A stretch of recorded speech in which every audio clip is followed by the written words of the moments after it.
السلام علیکم ورحمۃ اللہ وبرکاتہ۔ آج کا سوال، کچھ عورتیں 16 سیدوں کے نام کی کتاب پڑھواتی ہیں اور روزہ رکھتی ہیں، اور کچھ عورتیں 10 بیویوں کی کہانی سنتی ہیں، سناتی ہیں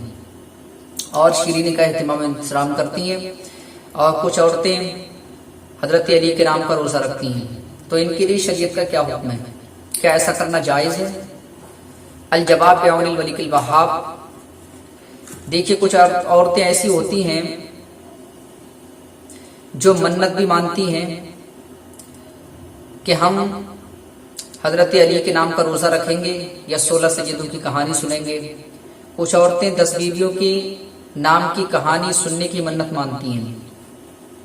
کچھ عورتیں ایسی ہوتی ہیں جو اس کو پڑھتی ہیں، اس کے بعد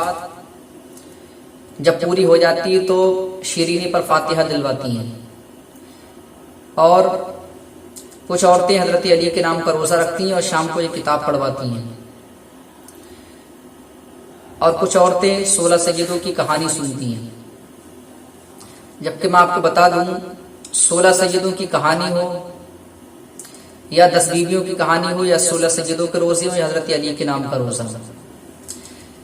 ان سب کے بارے میں فقیہ ملت مفتی شریف الحق امجدی علیہ الرحمہ فتاوی فقیہ ملت میں فرماتے ہیں کہ اس طریقے کی کتاب پڑھوانا، ایسی جھوٹی کہانیاں سننا اور سنانا دونوں ناجائز و حرام ہیں۔ آپ فرماتے ہیں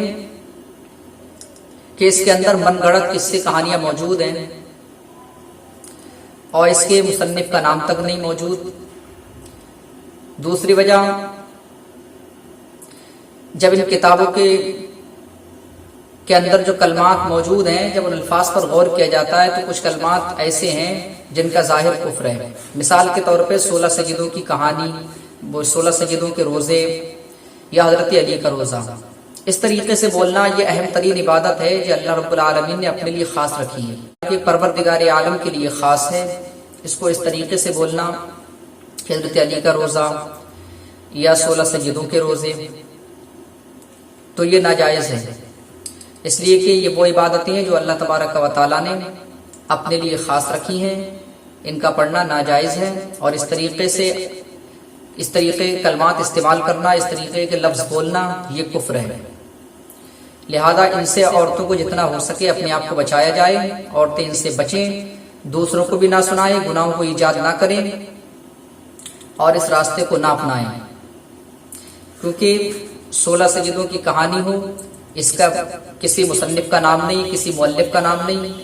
چاہے 10 بیویوں کی کہانی ہو، اس کے اندر بھی کس نے یہ کتاب لکھی ہے، کب لکھی گئی، کس وقت لکھی گئی، کیوں لکھی گئی، اس کے مصنف کا نام نہیں۔ اس کے پڑھنے سے، اس کے اندر جو الفاظ موجود ہیں، اس کے پڑھنے سے ایسا محسوس ہوتا ہے، ایسا معلوم ہوتا ہے، لگتا ہے جیسے یہ کسی شیعہ نے لکھی ہے، اسی لیے اس نے اپنا نام نہیں ڈالا، کیونکہ اگر وہ اپنا نام ڈال دیتا تو صرف شیعہ لوگ پڑھتے ہیں، لیکن اس نے نام نہیں ڈالا۔ دھیرے دھیرے یہ کتاب سنیوں میں بھی رائج ہو گئی، دھیرے دھیرے یہ کتاب سنیوں میں بھی چلنے لگی۔ ہماری ماں اور بہنوں نے اس کا استعمال شروع کر دیا اور اس کا پڑھنا چالو کر دیا، جبکہ بغیر مصنف کی کتاب کا پڑھنا بھی درست نہیں، کیونکہ خدا نخواستہ کس نے لکھی ہے، اس کے اندر کون سے کلمات ہیں۔ جب اس طریقے کی باتیں سامنے آئی تو مجبوری ہوئی اس کتاب کو پڑھنا، اس کو دیکھنا، کیونکہ کسی کے اوپر بھی کوئی حکم لگانے سے پہلے اس کے بارے میں جاننا ضروری ہوتا ہے۔ جب اس کتاب کو دیکھا گیا، اس کے بارے میں جانا گیا، پڑھا گیا، تو پتہ چلا کہ اس کا مصنف مفقود ہے، اس کا مصنف موجود نہیں۔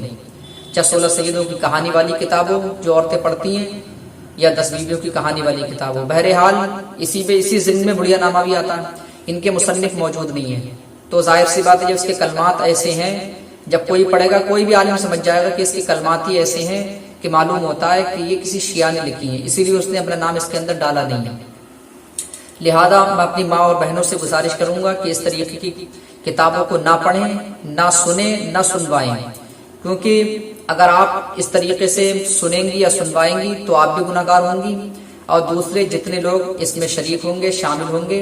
وہ بھی گناہ گار ہوں گے۔ ٹھیک ہے، میری ماں اور بہنیں اپنے آپ کو اس سے بچائیں اور پرہیز کریں ایسی کتابوں کے سننے سنانے سے جن کا پڑھنا ہی، جس کے اندر ہی بہت ساری کلمات کفر موجود ہوں، اور جس کا پڑھنا ہی گناہ ہو، اور جس کے مصنف کا بھی نام موجود نہ ہو۔ لہذا اپنے آپ کو اس سے بچایا جائے، اور جو پہلے سے پڑھتی چلی آئی ہیں ان سے گزارش ہے کہ اب اس کو نہ پڑھیں، کیونکہ یا تو ان کے پاس کوئی ثبوت ہو، کوئی دلیل ہو۔ اس کو ثبوت نہیں بنایا جا سکتا کہ ہم پہلے سے پڑھتے آ رہے ہیں، اس کو دلیل نہیں بنایا جا سکتا، اس کو حجت میں پیش نہیں کیا جا سکتا کہ ہم نے اس کا استعمال پہلے سے کیا، ہماری دادیوں نے پڑھا ہے، ہماری ماؤں نے پڑھا ہے، ہمارے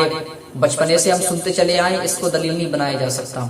کیونکہ جب اس کتاب میں مصنف کا نام ہی نہیں ہے تو ظاہر سی بات ہے وہ کتاب غلط ہے۔ دوسری وجہ ہمارے علماء کرام نے اس کی تحقیق کر دی، تصدیق کر دی کہ ہاں یہ کتاب جو ہے اس کے اندر جتنی بھی کہانیاں ہیں وہ سب من گھڑت کہانیاں ہیں، اس کے اندر فرضی واقعات، فرضی کہانیوں کا استعمال ہے۔ جب فرضی کہانیاں، فرضی واقعات ہیں تو ہماری ماں اور بہنوں کی ذمہ داری ہے کہ اس کتاب کو چھوڑیں، اس سے بچیں۔ اگر آپ کو پڑھنا ہے تو آپ کے لیے بہت ساری کتابیں موجود ہیں۔ ماں اور بہنوں کو اگر کتابیں پڑھنا ہی ہیں، قصے کہانیوں سے لطف اٹھانا ہی ہے تو ان کے لیے بہت ساری کتابیں، جنتی زیور لے لیں، ٹھیک ہے، استعمال کریں۔ عورتوں کے مسائل کتاب کا استعمال کریں، غلط فہمیاں اور ان کی اصلاح کا استعمال کریں۔ قانون شریعت پڑھیں، بہار شریعت پڑھیں، نظام شریعت پڑھیں، انوار شریعت پڑھیں۔ بہت ساری کتابیں ہماری ماں اور بہنیں ان کتابوں کا استعمال کریں، سچی حکایت کا استعمال کریں۔ اگر انہیں حکایت ہی، کہانی ہی پڑھنا ہے تو سچی حکایت کا استعمال کریں۔